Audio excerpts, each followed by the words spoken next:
When you manage procurement for multiple facilities, every order matters. But when it's for a hospital system, they matter even more. Grainger gets it and knows there's no time for managing multiple suppliers and no room for shipping delays. That's why Grainger offers millions of products in fast, dependable delivery, so you can keep your facility stocked, safe, and running smoothly. Call 1-800-GRAINGER, click Grainger.com, or just stop by. Grainger, for the ones who get it done. It's time for Trash Day Nose Yoga with Hefty. Let's transform stinky scenarios with a joyful scent of Fabuloso. Inhale. You forgot to empty your kid's lunchbox. Exhale. A field of lavender. Inhale. Stinky leftovers. Exhale. Watermelon in the summer. That's the power of Hefty Ultra Strong Trash Bags with Fabuloso. Hefty, Hefty, Hefty! He's an old head. Youngins are really starting to get on my damn nerves. He's a purveyor of nonsense. He's a Georgia High School coaching job influencer. His favorite Bible verse is, Jesus wept. He's the man of constant sorrow, Chris Lamb. Yeah.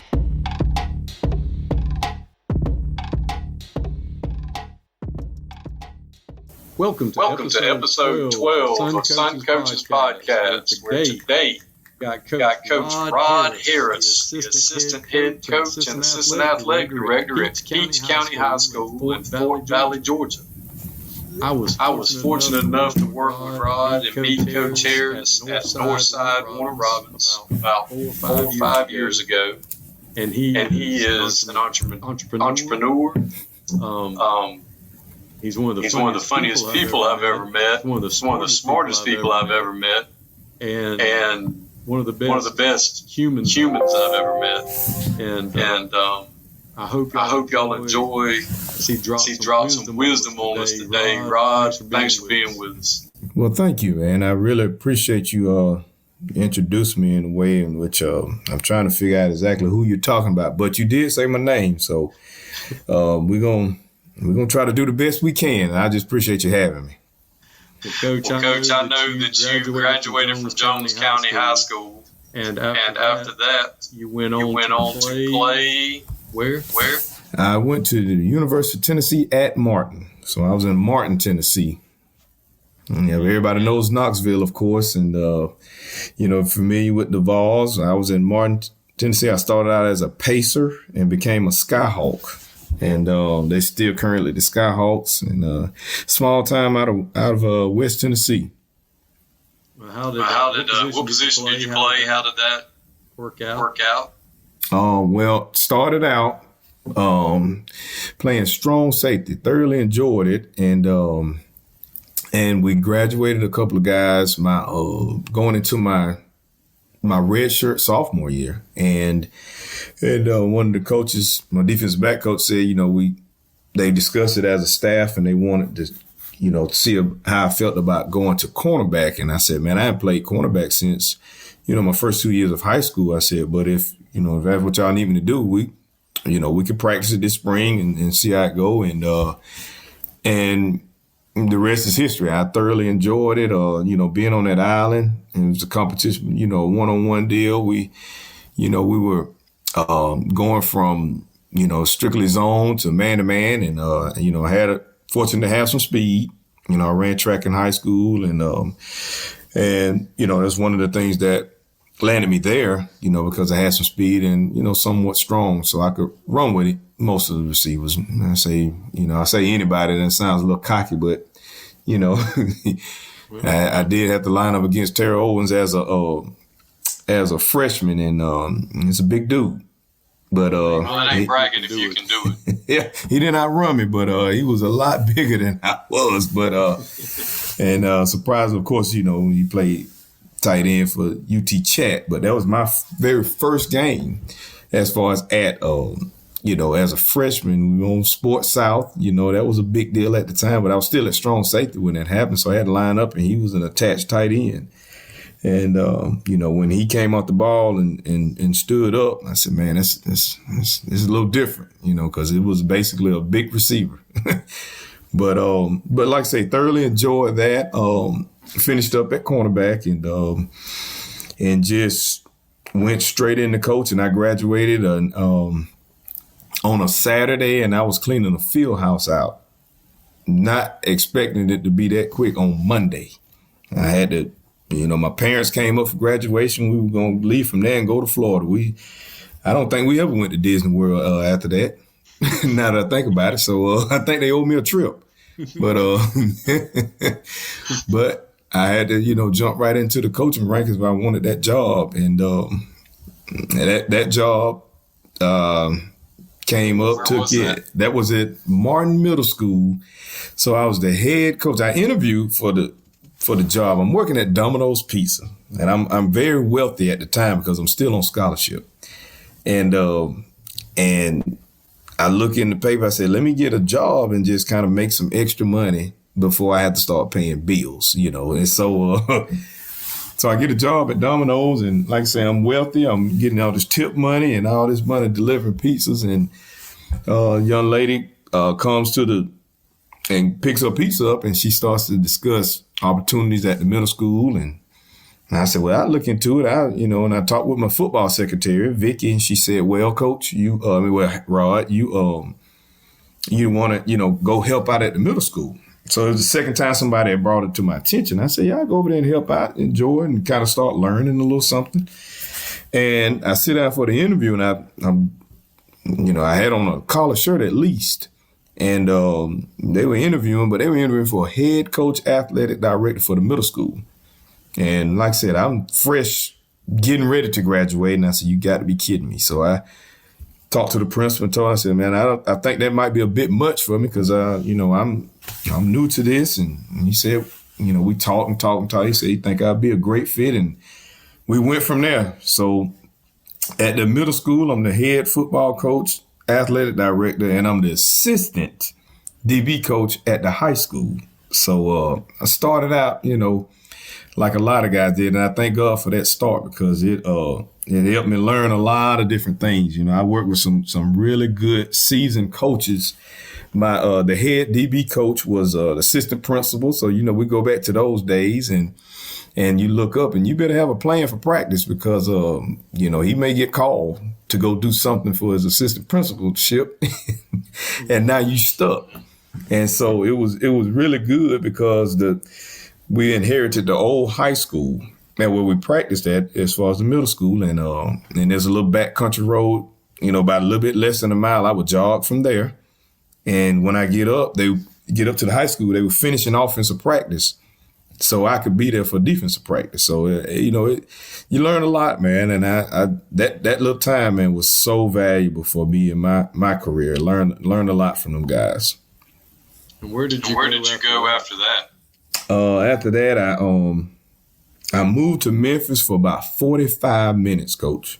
That's how long I was in Memphis. I realized, I said, we had some things going on in Memphis, and I said, well, it's a nice place. I lived on the outskirts, and me and Memphis didn't get along too well. It was fun when you visit when you're in college, but as a grown man, I said, no, I'm not. Tyler Reddick here from 23XI Racing. Game night's fun until someone spends 5 minutes lining up one shot. Chalk, breathe, re-chalk, still aiming. While they figure it out, I fire up Chumba Casino. I can spin anywhere, anytime, and there's always a new social casino game every week. Spins happen way faster than that shot. Play now at ChumbaCasino.com. Let's Chumba. Sponsored by Chumba Casino. No purchase necessary. VGW Group. Void where prohibited by law. 21 plus. Terms and conditions apply. Not quite used to some of the stuff going on in Memphis. I'm gonna make my way back home and regroup. So I came back to Georgia in 2001, and so I left Georgia in '93 from Jones County, went to UT Martin and finished up and all that, and came back and worked. Fortunate enough to get a job at McAvoy Middle School, Southwest Feeder School at that time. The school is no longer up. They've torn it down. But that's where I got my start back here in Georgia at McAvoy Middle School. Once again, athletic director, head football coach, and being an athletic director, if you don't want to lose a sport, you better have a coach for it. So I've coached baseball and track at the same time. You know, I'm multitasker because I didn't want to lose the sport. So I went football, wrestling, track, and baseball. So I had to find a baseball coach to help me, and I employed my dad to do the baseball team. Yeah, just to make sure those kids were gonna get to play. They're gonna get a chance to play. So that's important. Yeah, and so we would start out one or the other. It'd be track practice or either baseball. And then when my dad came, because he was still working at the railroad, and I'd let him take over baseball, and I go finish up track. So, good times, man. But it's amazing when you think back on it. Some of the crazy things you did. Right. So how long were you there? I was at McAvoy.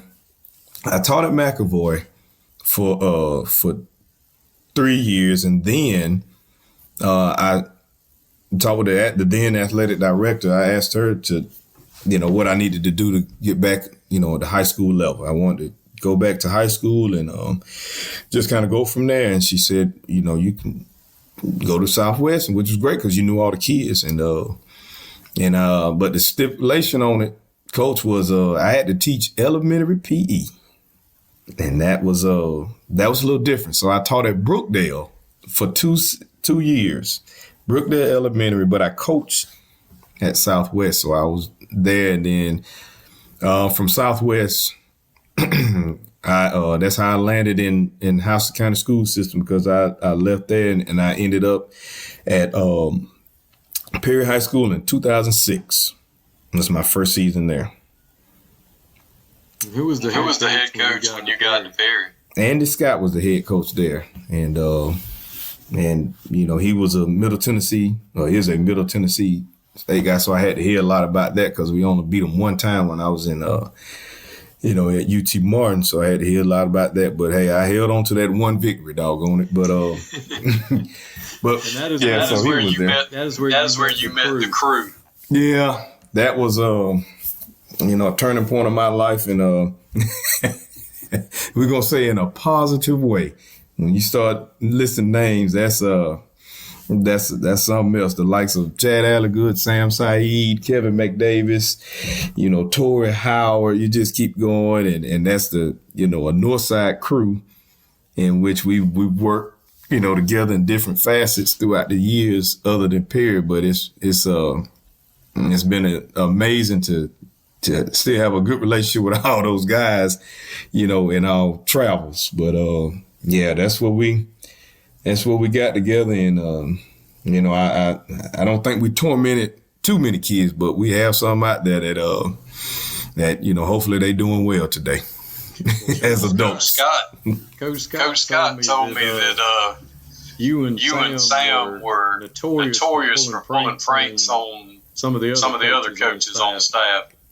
Yeah, we didn't limit it to just the coaches. We kind of did the kids also, but yeah, we did a good job of keeping things kind of loose. And one of the biggest, well, not biggest prank, one of the ones that didn't go as well as I thought it was gonna go with Casey Hayward. He I don't know, but for some reason he felt like he was, going to continue to do small little pranks on me, in the classroom, down in the weight room. I couldn't find a pen, couldn't find a pencil. You don't have to write as much, if you're in the classroom. But what's going on? And so I called him one day. I said, that's who's been taking my pens and pencils. I saw Casey take them. And, and I said, all right, I got him. So he had some brand new shoes, and you know how the kids are with the shoes. And so I took his shoes, and Sam Saeed and I, of course, it's a bad combination. I took his shoes and brand spanking new, and we got him. We got some water, and it took too much time because we should have been teaching, I think. But I found a way to get water in his shoes, and it was staying for a little while, and I put them in the freezer. And so he had ice shoes, and he didn't think it was funny because they were brand new. So, but I thought it was pretty funny because I said, first of all, it was amazing to get this water in these shoes to stand up like that. And so that was one. But I mean, we go on and on and on.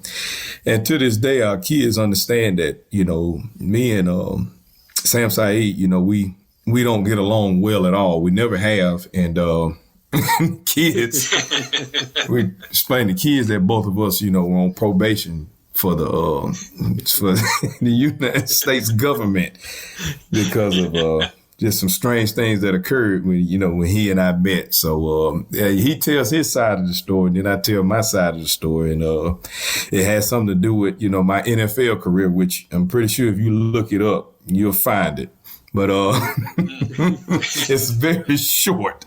It doesn't exist. But those kids thought that, I told him that he was my agent, and he tried to do some things in which got us all in trouble, and got us in trouble with the government. And so we had to work together so we can, keep our probation straight. So, and that's why we didn't get along. But it's funny now, they see the coaches out at Sonny's or somewhere, and they say, Coach, why you got? And we explain to them that, we have to do this because the terms of our probation says we have to at least eat once or twice a month together.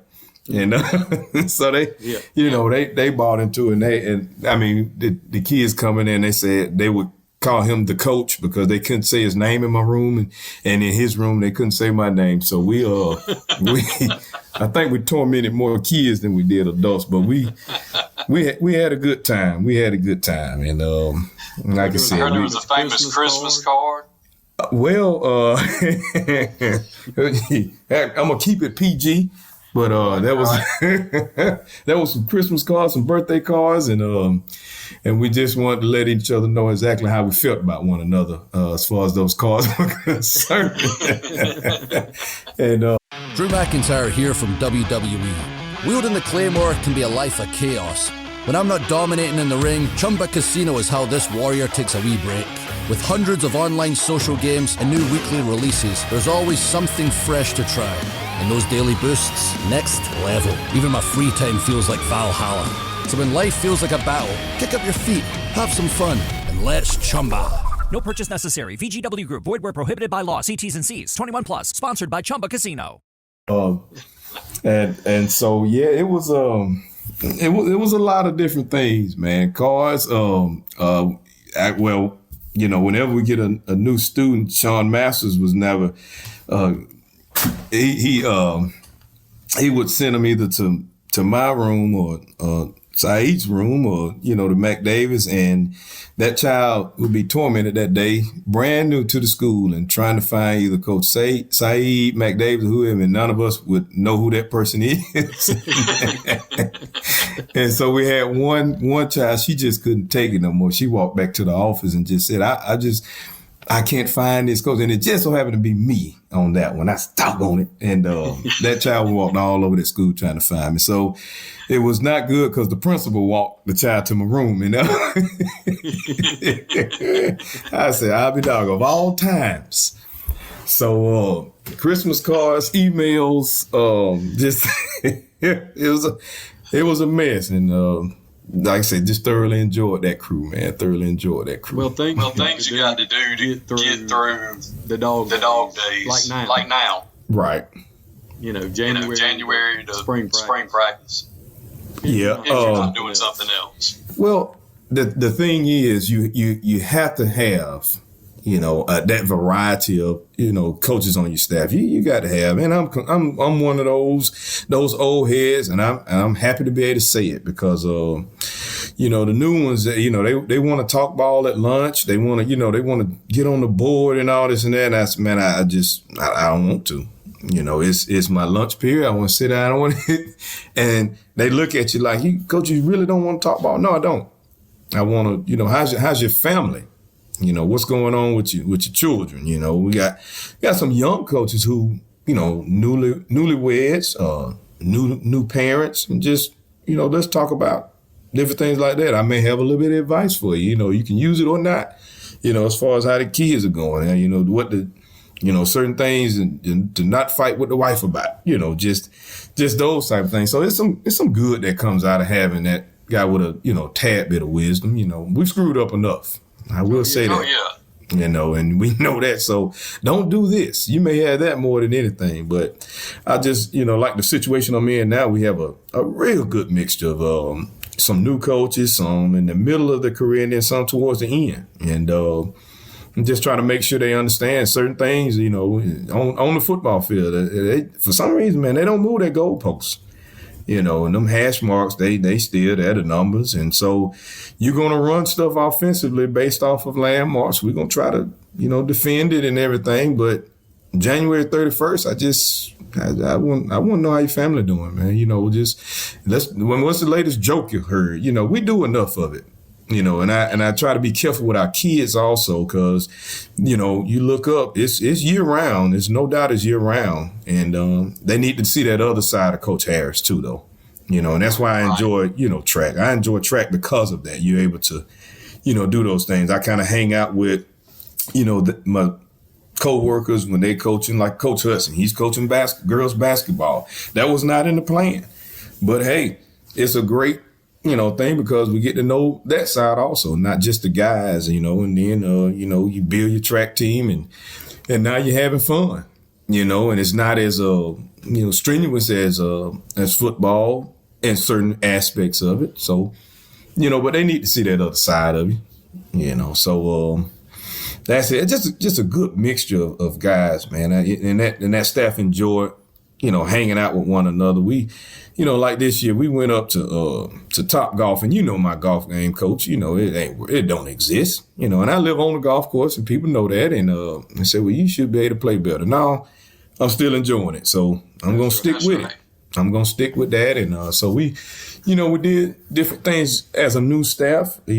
Piggyback off some of the old stuff. You talk about that crew in Perry. Now we got after it now. In the classroom. We got after it, on the board, trying to come up with good schemes and try to make sure these kids were taken care of. But we went to that lake house when Allie Good had it, and we got after it there too. So it didn't stop. Whatever we did at full speed, and we thoroughly enjoyed one another. And I think that is what built that friendship that's still lasting, of course, to this day. Well, I know y'all played cards and hung out, watch games, and still do. You're right. We still try to get together and reminisce and then bounce ideas off one another now.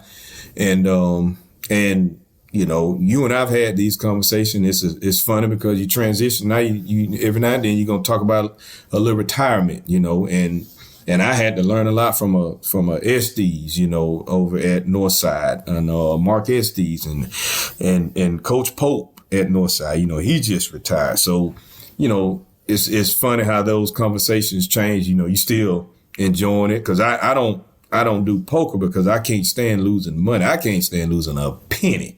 So there's no need of me sitting at the table because I have no idea what I'm doing. I could win and didn't even know it. So.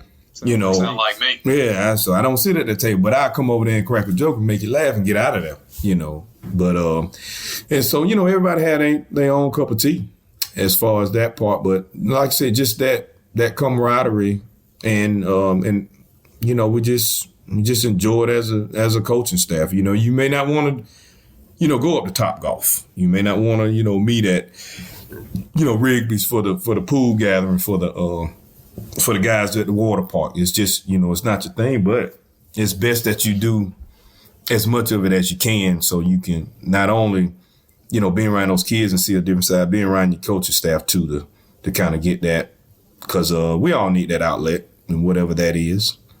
And that's what I worry about with some of these young coaches. A lot of them is they're missing out on that part. Mm-hmm. I mean, I see them at the clinic. They're the same way. It's like, man, y'all need to have a good time. Right.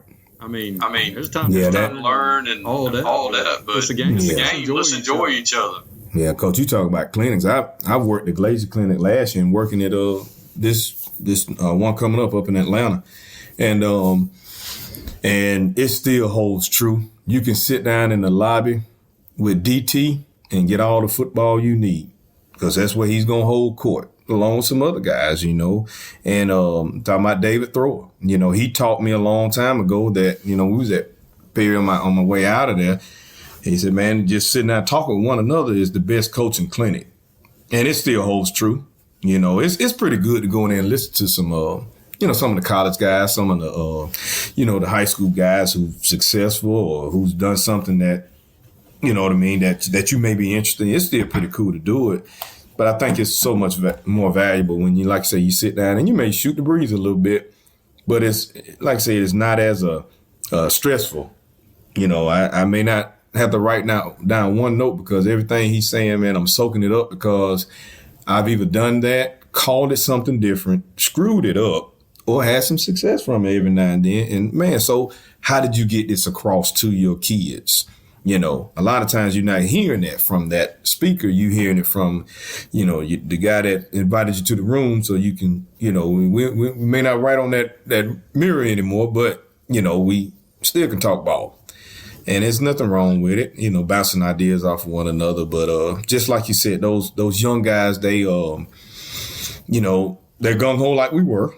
And, you know, but now let me show you this other side to this thing now. You know, sometimes when this coach start talking, I just sit down, shut up and listen now. You know, you don't have to say anything. Just shut up. You got everything you need right here, you know. And so, and that's what, you know, that's what we try to get them to understand. You know, a lot of times. Go ahead. No, go ahead. And so I was going to say, just a lot of times, you know, you learn so much because you just in that room and, you know, thank God you were in there, you know. I don't run the wing tee or anything, but, you know, you look up and you hear those guys, they talk about it and defend it. Now, here you are, you're in round 3, you know, going against the wing tee and you just so happen to write down a little note or something, or you can make that phone call. You built that relationship with whomever, you know, Roger Holmes, you know, all those guys. They you know, they still gung-ho about what they do. I was just in a meeting with him, and like I said, in that meeting, I ain't say a word. I listened. You know, he's talking about different things, talking about his clinic, talking about that, and it's still good for those guys, you know, to understand there's another offense out there. You know, it's more than one now. So, you know, I don't do that. Well, you never know because those are the kids that you have all of a sudden. And now you built that bridge and you can go back to that guy and get that offense or that defense or that information. So just really trying to hone that in on that younger guy, the younger generation. Relationships. That's it. You got to keep building. You can't, like I said, just try not to burn those bridges and just get some understanding, you know. Just get understanding and you keep the relationship going. You don't have to bother anybody. First of all, you're probably not bothering another coach. It's just, you know, sometimes they want to sit down and talk, you know, ball. Sometimes they don't. And then you left Perry and went to Hoco. Yeah, I'm very fortunate to get that opportunity. I know, you know, we talk a lot about classifications and stuff like that, and you know, I went from 4A to 6A, and now you're lining up against, you know, your Lee Counties, your Valdosta, and all those at that time, you know, and you know, you got a in-county rivalry a little bit more. Perry was kind of off to the side. You know, our rival was Peach, even though they beat us 28 years in a row, which I still don't understand that. But hey, you know, but we were able to break the streak. But then, you know, it seemed like everybody was gunning for Hoco, and you know, just whoever we played. So when we played Warner Robins, it seemed like a rival game. Played Northside, seemed like a rival game, and you learn quick. You got a guy who, you know, builds a name for himself, and you know, and here we go. And so I'm fortunate to have some guys, you know, previous, but you know, I got there. Jake was a freshman. You know, Jake Fromm's a freshman. I go through all his years, and then Rigby, you know, comes on. He's our quarterback now, and so, you know, you have some good guys at that position in which, you know, you're gonna have a chance to win some ball games, and we were very fortunate to win some. I tell people all the time, I felt like we should have had at least 2 state championships with Jake, and then one when Rigby's senior year. So that should have been 3. And you know, it's everybody can blame this and blame that. And you know, unfortunately I've been in some situations. I mean, 2 of them at Perry, and then the 3 we just talked about at Holco, where, you know, it was some, you know, kids are gonna make mistakes. That's just, you know, they're a high school football player. That's gonna happen. But it's unacceptable when, you know, we do certain things as coaches, as the professional, to kind of, you know, ruin it. So, you know, we had a little mixture of those things, and unfortunately, you know, we didn't get those state championships. But, you know, it helps you in your 26-year career to, you know, pass that knowledge on to that young coach, you know, and it's just, you know, I pick at Coach Westbrook now. You know, everybody don't coach for 6 straight state championships. It's just, you know, it's just unheard of. But when you do, hold on to it, because you don't know what in the world gonna happen next year, you know. And so I learned a lot, because we had a lot of success, you know, with that group of kids, you know, Kenny Gant and you know, and a host of others, Wesley Steiner, you know, just guys who went on to play college ball, and you know, have one at Michigan State right now playing defensive back. You know, it just, people don't really celebrate those things, you know, anymore like we do as coaches. You know, we have a kid who's able to go on and you know, just do something for himself as well as his family. You know, he may be the first to get a degree, first to go off to college. You know, you celebrate those things. At Holco, we were able to build the track program, and I mean, it's not rocket science, Coach. We, you know, I get there and I'm the assistant track coach, and then guys take different jobs, and 12 hours later, I'm the head coach for girls and boys, and the girls are really, really good. I mean, they are go-getters. They want to tear your head off in track, which is great. I can coach these young ladies. And my guys are awful. I mean, they were awful. And so, you know, I go in, I understand what we're doing in baseball at that time. I understand that, you know, got a good soccer team. And I said, well, the guys, I said, listen, you know, we got 6 or 7 period weights. And I said, everybody stand up for them. If you play baseball, go over here. And everybody heard this, you know, have a similar story. You know, you play soccer, go over to this corner. And everybody who remained, congratulations, you on the track team. Because I refuse. Yeah. I said, I refuse to go ahead and get my brains beat out now on purpose. I'm not choosing to go ahead and just get toe up, you know. Mm-hmm. And all of a sudden, man, you got 60 boys on the track team, 50 girls on the track team, and you look up and, man, you pushing for region titles and possibly winning state, you know, and just enjoying. So Holco was a big learning experience, obviously, and just some. Hey, it's Cole Swindell, and when I spend 200 days a year rolling down the highway, the bus can start to feel smaller than a guitar case. Everyone wonders how I stay chill while the hours crawl by. Truth is, one good luck spin on Chumba, and suddenly the trip feels a whole lot shorter. Finding your space, even when there isn't much to spare. Need some chill? Let's Chumba.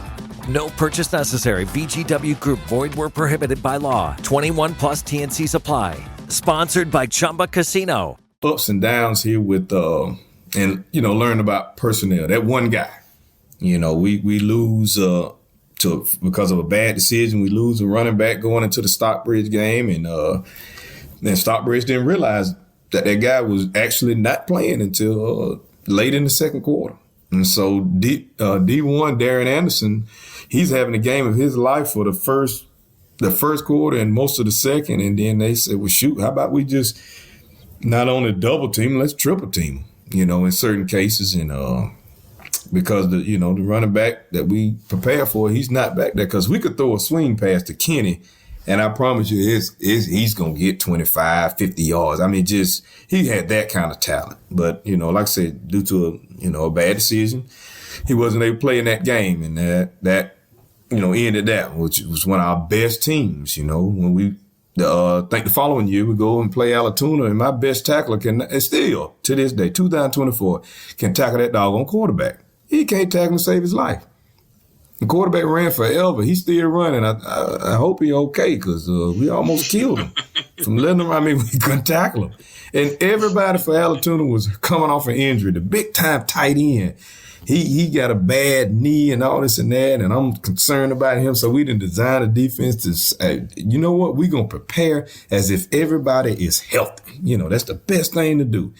And I'd be darned if he didn't. He was a decoy, and you could tell that, you know, he was still a little hurt. Great hands, but we didn't prepare for not being able to tackle the quarterback. I said, I'd be dog. And I mean, the kid ran the ball a little bit, you know, on film, but nothing bad. But they had a great game plan, and for whatever reason, we have him in a phone booth, man. He get out of that thing, and you know, and so that happened. Then, you know, Rigby senior year, we line up against doggone the Warriors of I just went against them in Special Olympics basketball. Harrison. Say again. Harrison, yeah, and we just, that was one of those things where we, you know, I thought we had probably one of the best plans, you know, to defend, you know, the stuff they did and with their personnel, and we just made a couple more mistakes. They didn't, and 17-14, something to that, you know, degree, but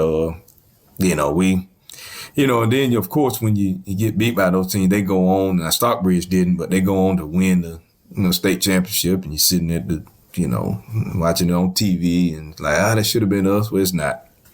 So, you know, well, like I said, you know, with coaches who went on and done this, because I didn't say this earlier, but my first two years, I'll tell you now, I thought that's just how it was going to be, man. You go and you play 10 games, then you get in the playoffs and you run the table, and there it is. You state champion. Let's do it again next year, you know. Well, do it again next year. You lose it, but hey, you know, you there. So year 3, let's go. We're going to win it. You know, we're going to win it. And then all of a sudden, you know, you have a little drought where, you know, that's just not the case. And so, you know, it's just amazing how, you know, things change, you know, with kids, you know, a move in, a kid to get hurt, you know, it just affects whatever. So when you have it, hold on, man. Hold on and enjoy it. Then you got reunited with the crew. And that's where I met you. Yeah, we you know, we laugh and joke about this, Coach Alligood and I, but we are playing against one another, and the winner of that game is going to go to the playoffs, and we fortunately win the game. But coming down the sideline is Alligood bringing the quarterbacks out and all that, and you know, the relationship me and Alligood have. Of course, we're gonna shake hands and say good luck real quick, you know, and he whispered in my ear, say, "Hey man, it's possibility of, you know, this right here occurring, yada this, yada that." Well, basically him, you know, possibly getting the job there, and, you know, wishful thinking, of course. You know, it's November. And he said, you know, "Are you in?" And I told him yes. So basically we had an interview right there on the sideline. Interview went well. You know, it's probably the quickest interview in history. But but just to have that opportunity to get back with those guys, man, was just, I mean, just a blessing. And you know, once again, you kept kept that bridge, and just having that opportunity to go there, still in 6A, so you kind of familiar with you know, ball, but learning, you know, how everything work at a north side with that type of history, and you know, just those type of things. And when I say history, just the, you know, the being of the school itself, you know, and how people feel about that place. That was one of the best things to probably, you know, start me out there. Unfortunately, of course, you know, we had COVID, but just to hear the actual stories now that I'm employed there, you know, those stories are a little different, because at HOCO you have Von Lassiter, you have Ryan Crawford, and then Kevin Smith coming. They all, of course, disciples of Conrad Nix, who, of course, you know, famous Northside coach. So you almost have a sense of, I was at Northside before, because you have those stories, you have those connections now that you've met through them. So, had a little foundation because, first of all, you knew everybody. I didn't know the building.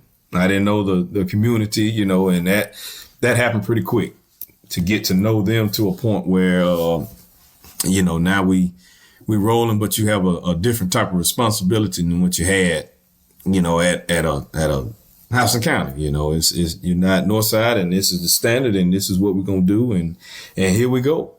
So we all got back together, and of course we start off. We got the pranks, we got this, we got that, and we just do what we have to do to keep a lively staff. I've been one of those whereas,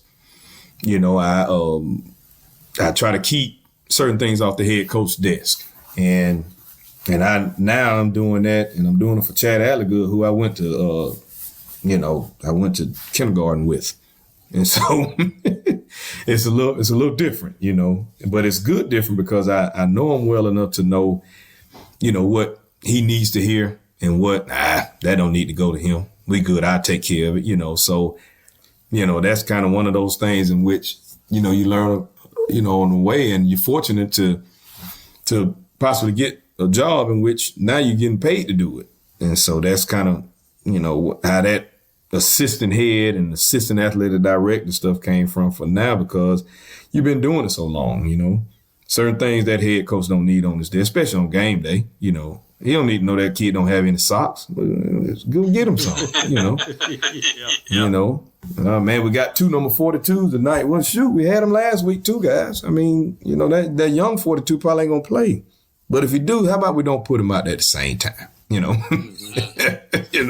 Stuff we can control. Right. The TV busted. Well, we ain't used to having these TVs anyway. So, I mean, let's go. How about we just use one of them? And then the coach look at that like you're crazy. Yeah, we're just going to use one TV tonight, We'll tell him later. Yeah, we'll tell him later because you got to put the purchase order in to buy it. But don't worry about it. Don't worry about that today. So when I was part of the Goon Squad, Sam made it abundantly clear that if he ever asked how things went, the answer was everything was good, boss. Everything good, boss. That's it. And you introduced me to the term big check. That's it. He I don't know what in the world was going on, but we got so many names, for different folks. I didn't call him Chad Leisha like I used to, because him and his wife, and then I said one day, big check, and you know how it is. I don't know how much you make or how much. Sometimes I don't know how much I make, but I know his check is bigger than mine. So he became big check, and so whatever it takes, man. Those early mornings, late night, you gotta have some humor, and and I still got that one story that's out there that I know a lot of people laugh and joke about, the whole ant bed thing. I still deny that to this day because I don't have any idea what they're talking about, Coach. And, they said something about a kid had to put his hand in the ant bed, and I don't think a coach would have make a kid do something like that, and that's what they accused me of. And I told them, I said, that's just not right. But but the story behind the ant bed for real is at Perry. You had a certain group of kids who just, Coach Lamb, they weren't going to get in trouble. And I didn't quite understand that. You want some defensive guys that's, I don't want you to go to ISS, but I understand, and because sometimes you walk by there and say, you don't want a football player there, but you want to go get a potential football player out of ISS. Correct. And so, ain't nothing wrong with them getting in trouble. Them offensive guys, they want the guy to walk the straight and narrow. That's fine. He may not be a good defensive player though. But the kids were doing something one day, and I mean they're screwing up because they're trying to just be perfect with us. I said, guys, you have to understand. We got to get better. Yada this, yada that. And I said, but you got to be willing to just kind of go out. I said, just get in trouble. I said, we got robots right now. Y'all just walking around, coach say right foot first, you're going to do that, which is fine. I said, but sometimes put your left out there and just be that guy. Just be that guy. Change it. But do it full speed, all that kind of stuff. And, and so I took a group. I was just upset one day. And there's some ant beds out there, Paris practice field. And I said, we're going to go and be a little kid. I said, we're going to play this and we're going to put our hand in this ant bed and see who can hold it the longest. The person who holds the longest is the winner. And so the guys looking at me, and some of them already know me, and they know I'm not about to put my hand in that ant bed. I'm acting like I am. And so I said, here we go. And I blew the whistle. We put our hand on the ground. Well, Coach Lamb, for some strange reason, Rich, I call him Richard. Rich actually put his doggone hand in the ant bed. And I didn't, the sad thing about it, I didn't realize it until the next day I'm calling the office. And Andy Scott said, Harris, hey, Coach, what's up? And as I walk in there, he said, please tell me. And he got his hands on his, at the top of his nose, right there by his eyes. like he got a migraine and massaging it. He said, please tell me that this ant bed story ain't true. I said, ant bed? What are you talking about, Coach? Did you have the kids put their hand in the ant bed? I said, Coach, we were joking about that. I said, there ain't nobody. So he calls the kid in the office, and I've been knowing that kid ain't got the ants done bit all up his arm, man. I said, you got to be. I said, boy, you put your hand in the ant bed for real? He said, Coach, you told us to. I said, oh, Lord. I said, that's what I'm talking about, man. So we had one, and his granddad, he laughed, and I was very fortunate because his granddad thought it was the funniest thing. But they didn't. I mean, them ants bit all his right arm just to pieces. He kept it in there. I said, did you not notice me and the other guys did not put our hand in the ant bed?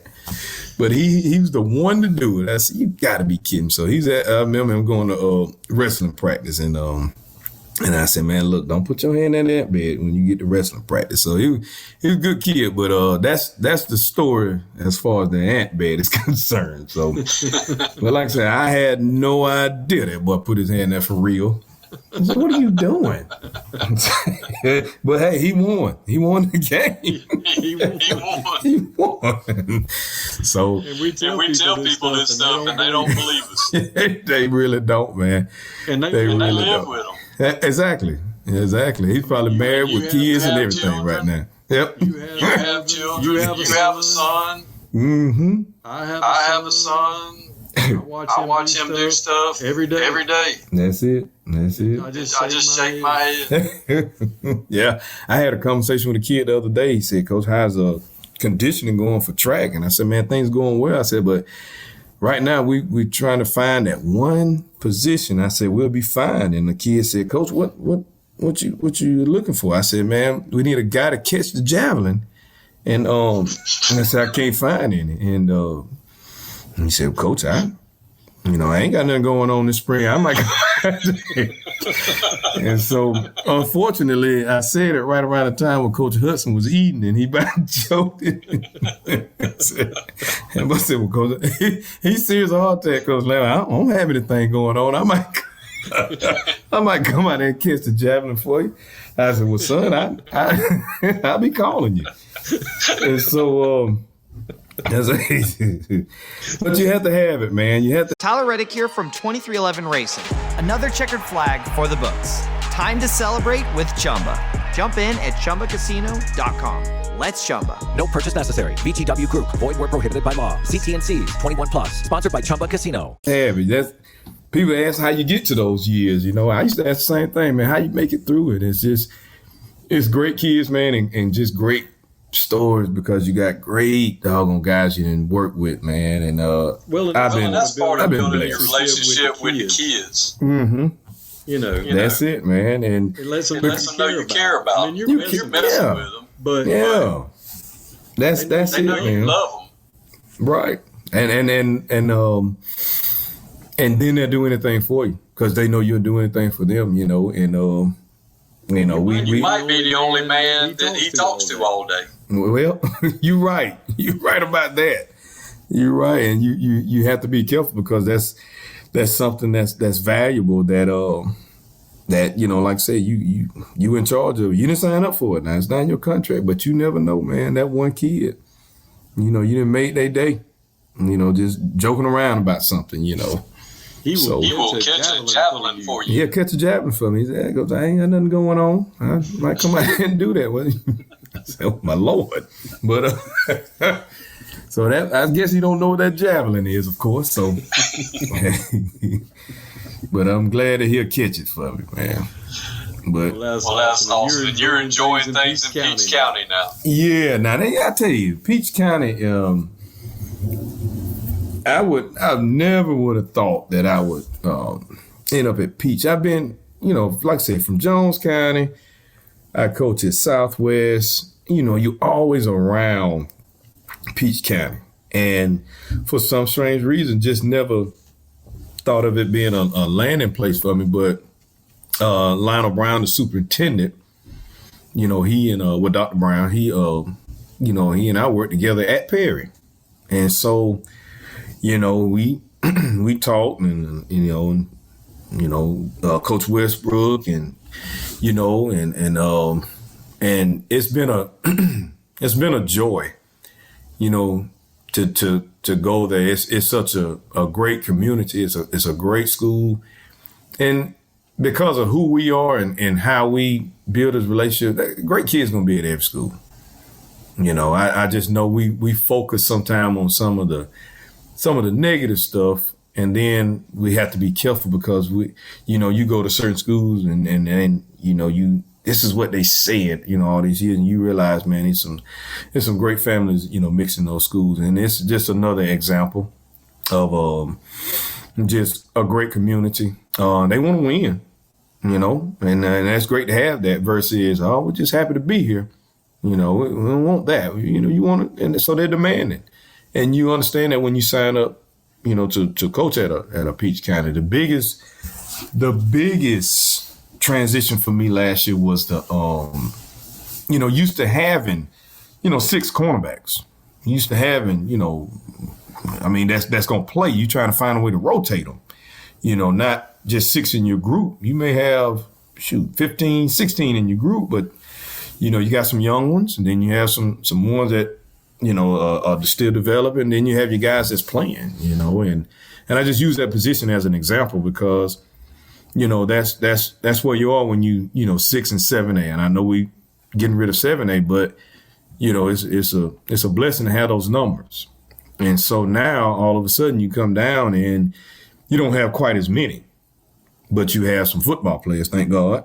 You just don't have as many, and I just had in my head that, you know, we're gonna play 6A ball, you know, with a 3A, you know, schedule, 3A this and that, and that's just been my mindset. So you got to recruit them out the hallway, man. You got to get them out of there. And we've pulled some from the hallway. We pulled some from you know, watching a kid wrestle. All of a sudden, hey man, I need you to come out. You might be able to play linebacker for me now, or something, you know, and so that's what we've really been hounding on, you know, the kids walking the hallway. I know that some of them probably got tired of me when I first got there because I said, man, I need you to come out and play football. I need you to do this, you know. And I was volunteering, helping for track, and end up, you know, getting some guys who said, you know, they were strictly track guys, and now they, of course, they playing football because you showed them, you know, some love. You know, you built that relationship to a point where I'm not gonna try to hurt you, you know, and we still want to get something out of football. We was talking today, you know, we have character education, of course, on Wednesdays. Most, you know, programs do. And speaking to guys from the defensive side of the ball, and, you know, Coach Tanner Smith does the, you know, offensive side of the ball, but you're still trying to build that relationship, and you want them to understand you. So you want to put your stamp on it.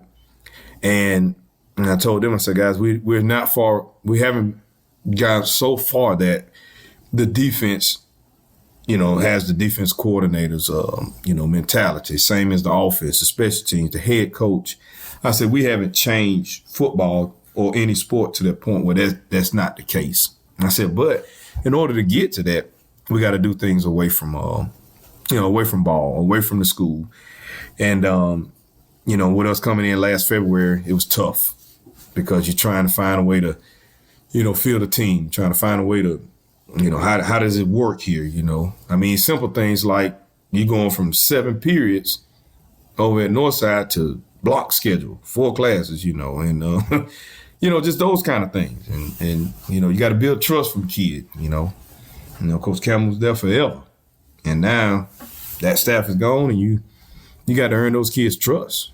And, right. And unfortunately for some kids, it took a little bit longer than others, but when that thing started clicking, it was, last year, it was beautiful to watch. And, and I know everybody, feel a certain way how that season ended. And I know people probably, who follow me on Twitter, know I was quite upset. But that's another thing that comes with the profession, it's just unfortunate sometimes. But like I said, just the the different scene and scenery, the different this and that. It's been a lot of fun, man. It's a beautiful place, man.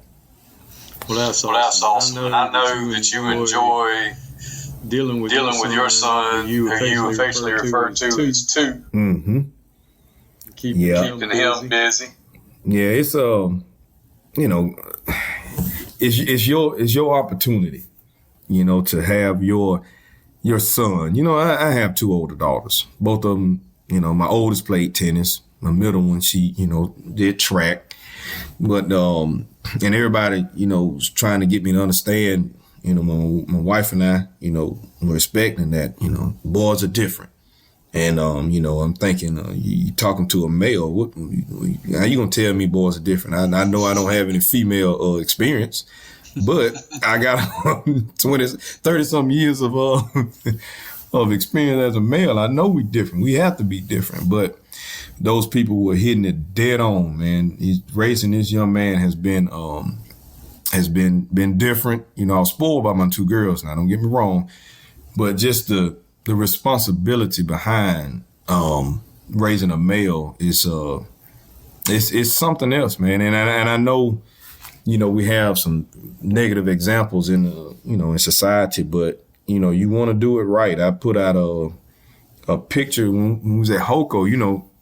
Your kids, when they little, man, they just want to see daddy. They ain't seen dad all week. So at the football game, after the game, he is gonna run out the sign with me and run through the sign. That's like a Super Bowl, it's just so much fun. Then after the game, win, lose, or draw, he can kill us about the numbers up there on either side. He's going to run out there and he's going to jump in daddy's arms. Correct, and someone took that picture and I was just, talking in his ear.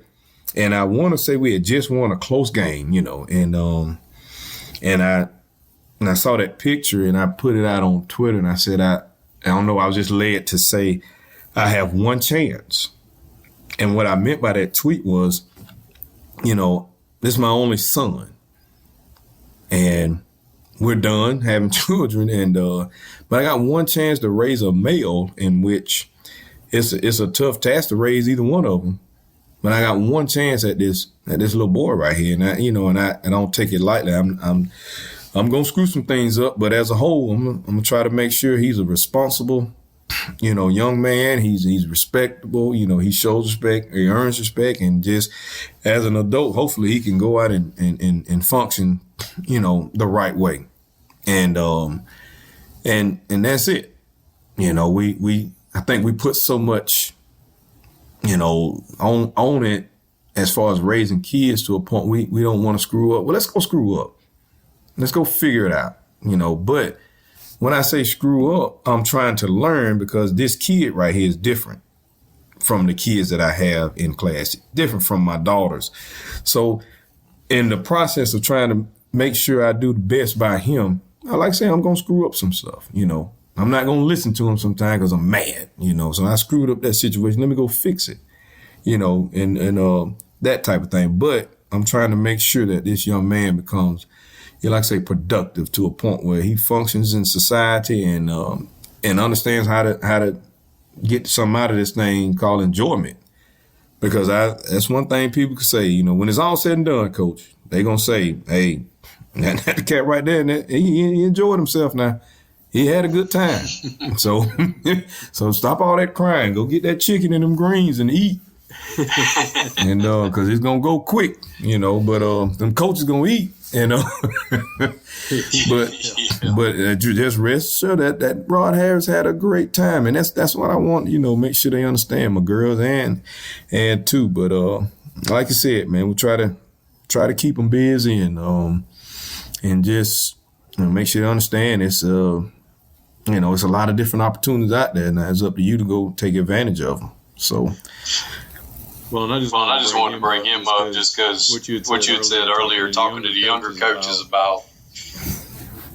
Tell me about your family. Mm-hmm. Things like that. Because I was texting Tanner the other day, and he said something about figuring out a way to score. Mm-hmm. And then being a new father. Right. I said, don't worry about scoring. Being a father is a heap more important than that. Yeah, go win that game right there, because like I said, you can't get it back, and that's what I mean by I got one chance, man. I got one chance with this kid, and like I said, I don't want to screw it up, and so I'm gonna do those things. And so far, man, just a great little kid, man, and people talk about. Your children, man, he's a great kid, and you say, well, give me something negative, give me something negative. And you realize you're doing a halfway decent job, and, I pick at Tanner, like I say, newlywed and got that under the belt now, new parents, and he told me something the other day that says he's listening to somebody. It may not be Rod Harris, but he listens to somebody with, that got some sense, because he said he walked in the house and Jessica had that look on her face, and he said, give me the baby. And you go and give me the baby. Hand me the baby. You go and do whatever you need to do. Get in the car, just, and you have those conversations, man. Thank God that we can do that for each other, because, I learned something from the great Don Hudson, I think Von Lassiter even mentioned this a while ago. Yeah, even Von Lassiter. I'm just joking. But he said, he's talking about date night, And man, I got time for that, man. I got game Friday now. And he said, man, look, you might want to, find a little time, and and all of a sudden you get a different position, like, coordinate on the end of it, and you have a little bit more time Thursday. You have a little bit more, whatever, and you know what? I need to probably take my wife out and date her, and those kind of things. You pass that on, but I'm happy that I'm able to pass it on quicker. Right. Somebody who's been married 2 years versus somebody who's been in that thing 20-something years, and you just not dating your wife, and she on that brink of choking you, and you finally realize, hey, I got some time, and you just got to be smart with that time. So. Like I said, and Tanner's, one of those that he listened and got some, some other young guys, man, that are just, they soak up that good information. You got some that got to be hard-headed. It is what it is, but, they catch on and understand it. I'm just happy I'm able to give it to them as early as possible. So.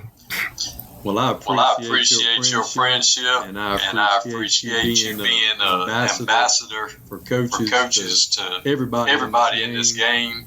And I hope you keep doing it as long as you want to, Doctor. Well, like I said, I told you earlier, I'm trying to get this information as far as these people who retire, because I'm trying to figure out why they come back and sub. I don't have any desire to do that, but it's amazing how many come back and say they want to get out the house. Well, I don't think I'm gonna go somewhere else. I'm gonna come hang out with Chris Lamb and shank a golf ball now, because I don't want to hold your game up. You hit them good, and mine go in the woods somewhere. But with me living on the course, I have plenty of balls that I get in my backyard. So I ain't gonna hold your golf game up, but I sure don't want to sub. But I know it, man. Anytime. I appreciate it. I sure appreciate it, man. Well, Coach, I appreciate you. And can't wait till we get together again. All right. Sounds like a winner, man. Anytime now. Bubba Wallace here from 2311 Racing. You know what's slower than a pace car? Waiting at the car wash. That's when I fire up Chumba Casino. It turns those slow minutes into fast fun. With new games every week, you'll never get bored. Next time you're stuck in the slow lane, speed up with Chumba. Play now at ChumbaCasino.com. Let's Chumba. Sponsored by Chumba Casino. No purchase necessary. VGW Group. Void where prohibited by law. 21 plus. Terms and conditions apply. If you work in university maintenance, Grainger considers you an MVP because your playbook ensures your arena is always ready for tip-off. And Grainger is your trusted partner, offering the products you need all in one place, from HVAC and plumbing supplies to lighting and more. And all delivered with plenty of time left on the clock, so your team always gets the win. Call 1-800-GRAINGER, visit Grainger.com, or just stop by. Grainger, for the ones who get it done.